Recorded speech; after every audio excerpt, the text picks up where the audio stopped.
Hi friends, అందరికీ నమస్తే. స్త్రీలు మీ గురించి పదే పదే ఆలోచించేలా చేసే 3 సైకాలజీ ట్రిక్స్ తెలుసా? ఒక స్త్రీ మీ గురించి రోజులో ఒకసారి కాదు పదే పదే ఆలోచించాలని మీరు కోరుకుంటున్నారా? అయితే ఆమె వెంట పడాల్సిన అవసరం లేదు. ప్రతిరోజు మెసేజ్‌లతో ఇబ్బంది పెట్టాల్సిన అవసరం కూడా లేదు. మనిషి మెదడు ఎలా పనిచేస్తుందో అర్థం చేసుకుంటే కొన్ని ప్రవర్తనలు సహజంగానే ఆసక్తిని చూపిస్తాయి.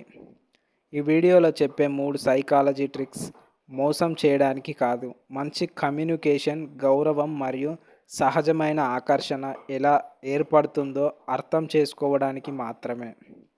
అయితే మొదటి ట్రిక్ ఏంటో చూద్దాం. ప్రతి నిమిషం అందుబాటులో ఉండొద్దు. చాలామంది చేసే పెద్ద తప్పు ఇదే. మెసేజ్ వచ్చింది అంటే వెంటనే రిప్లై, కాల్ వచ్చింది అంటే వెంటనే లిఫ్ట్, రోజంతా ఏం చేస్తున్నావు అనే ఒక ప్రశ్న. ఇలా చేస్తే మొదట్లో బాగానే అనిపించవచ్చు, కానీ కొంతకాలానికి కొత్తదనం తగ్గిపోతుంది. ఒక వ్యక్తికి తన పని, లక్ష్యాలు, స్నేహితులు, కుటుంబం కూడా ముఖ్యమని అనిపిస్తే అతనిపై గౌరవం పెరుగుతుంది. దీని అర్థం నిర్లక్ష్యం చేయమని కాదు. అవసరమైనప్పుడు శ్రద్ధ చూపించండి, కానీ మీ జీవితాన్ని కూడా సమతుల్యంగా కొనసాగించండి. అప్పుడు ఆమె మనసులో ఒక ప్రశ్న మొదలవుతుంది. ఇప్పుడు ఏమి చేస్తున్నాడో? ఆ చిన్న ప్రశ్నే మిమ్మల్ని గుర్తు చేసుకునే మొదటి అడుగు. రెండోది, మాట్లాడేటప్పుడు భావోద్వేగ అనుభూతిని ఇవ్వండి. ఫ్రెండ్స్, మన ఛానల్ని సబ్స్క్రైబ్ చేసుకోండి ప్లీజ్. ఒక లైక్ కొట్టి షేర్ చేయండి. కామెంట్ బాక్స్లో వీడియో ఎలా ఉందో కామెంట్ తప్పనిసరిగా చేయండి ఫ్రెండ్స్, నేను రిప్లై ఇస్తాను. చాలామంది కేవలం సమాచారం మాత్రమే పంచుకుంటారు. తిన్నావా, ఏం చేస్తున్నావు, ఎక్కడ ఉన్నావు, ఇవి అవసరమే, కానీ ఎక్కువ కాలం గుర్తుండేది భావోద్వేగంతో కూడిన సంభాషణ. ఉదాహరణకు, నీకు చిన్నప్పుడు జరిగిన ఫన్నీ సంఘటన ఏది? నీ జీవితంలో ఎప్పుడు మర్చిపోలేని రోజు ఏది? నీ కళ ఏమిటి? ఇలాంటి ప్రశ్నలు అడిగితే సంభాషణ లోతుగా మారుతుంది. మనిషి మెదడు భావోద్వేగాలతో కూడిన అనుభవాలను ఎక్కువ కాలం గుర్తుంచుకుంటుంది. అందుకే మంచి సంభాషణ మంచి జ్ఞాపకాలను సృష్టిస్తుంది. ఆ జ్ఞాపకాలే తర్వాత మిమ్మల్ని గుర్తు చేస్తాయి.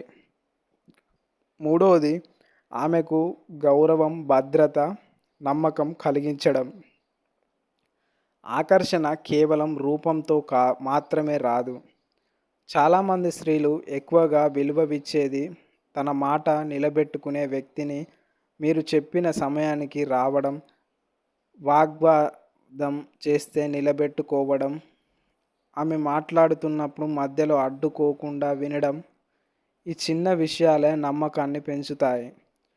ఒకసారి నమ్మకం ఏర్పడితే ఆ వ్యక్తి గురించి సహజంగానే ఎక్కువగా ఆలోచించే అవకాశం ఉంటుంది. ఎందుకంటే మనకు భద్రత, గౌరవం కలిగించే వ్యక్తులను మన మెదడు సులభంగా మర్చిపోదు.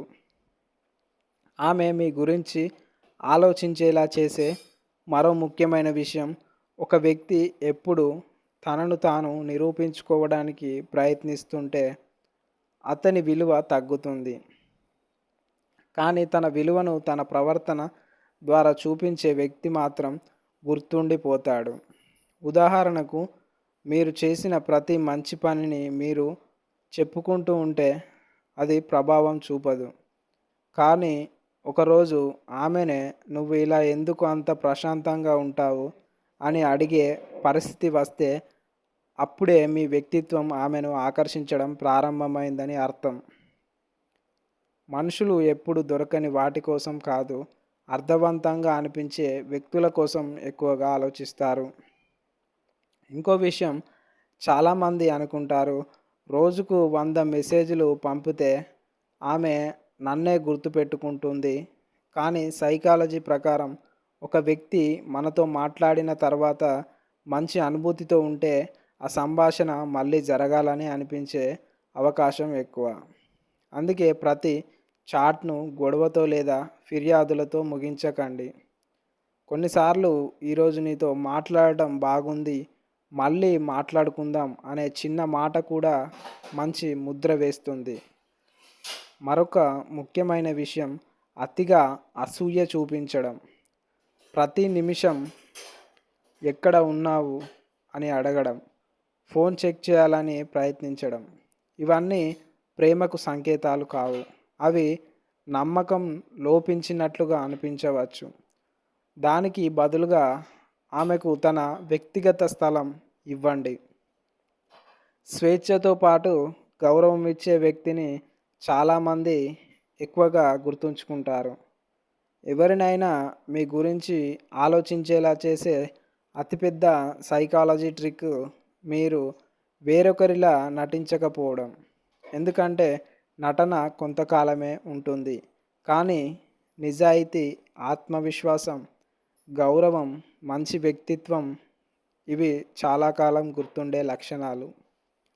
కాబట్టి ఆమె మీ గురించి పదే పదే ఆలోచించాలని కోరుకుంటే ఆమె మనసును గెలవడానికి ప్రయత్నించే ముందు మీ వ్యక్తిత్వాన్ని మెరుగుపరచుకోవడానికి ప్రయత్నించండి.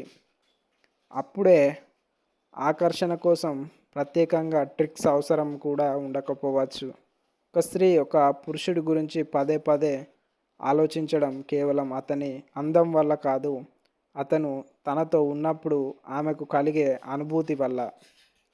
మీతో మాట్లాడిన తర్వాత ఆమె ముఖంపై చిరునవ్వు వస్తే, మీరు చెప్పిన ఒక మాట రోజంతా ఆమె మనసులో తిరుగుతూనే ఉంటే, ఆమె బాధలో ఉన్నప్పుడు మీ మాటలు ఆమెకు ధైర్యం ఇస్తే, అప్పుడు ఆమె మనసు మిమ్మల్ని సహజంగానే గుర్తు చేసుకుంటుంది.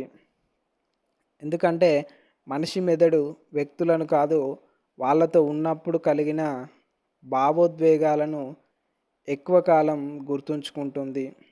మరో విషయం, ఎప్పుడు ఆమె అంగీకారం కోసం ఎదురు చూడకండి. మీ అభిప్రాయం ఉంటే గౌరవంగా చెప్పండి. అందరికీ నచ్చాలని ప్రయత్నించే వ్యక్తి కంటే తన విలువను గౌరవిస్తూ ఎదుటివారి అభిప్రాయాన్ని కూడా గౌరవించే వ్యక్తి ఎక్కువ ప్రభావం చూపుతాడు. ఆత్మవిశ్వాసం అంటే అహంకారం కాదు. నిజమైన ఆత్మవిశ్వాసం అంటే నేను ఎవరో నాకు తెలుసు, అదే సమయంలో నిన్ను కూడా గౌరవిస్తున్నాను అనే వైఖరి. ఇంకో చిన్న సైకాలజీ పాయింట్, ఆమె చెప్పిన చిన్న చిన్న విషయాలను గుర్తుంచుకోండి. ఉదాహరణకు, ఆమెకు ఇష్టమైన పుస్తకం, ఇష్టమైన పాట లేదా ఒకసారి చెప్పిన చిన్న కళ. కొన్ని రోజుల తర్వాత అదే విషయం గురించి అడిగితే ఆమెకు ఒక భావన కలుగుతుంది, నేను చెప్పిన మాటలను ఇతను నిజంగా విన్నాడు.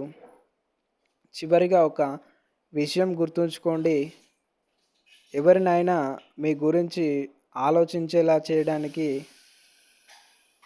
కానీ గౌరవం, నిజాయితీ, మంచి కమ్యూనికేషన్, ఆత్మవిశ్వాసం మరియు నిలకడైన ప్రవర్తన, ఈ 5 లక్షణాలున్న వ్యక్తిని చాలామంది సహజంగానే గుర్తుంచుకుంటారు.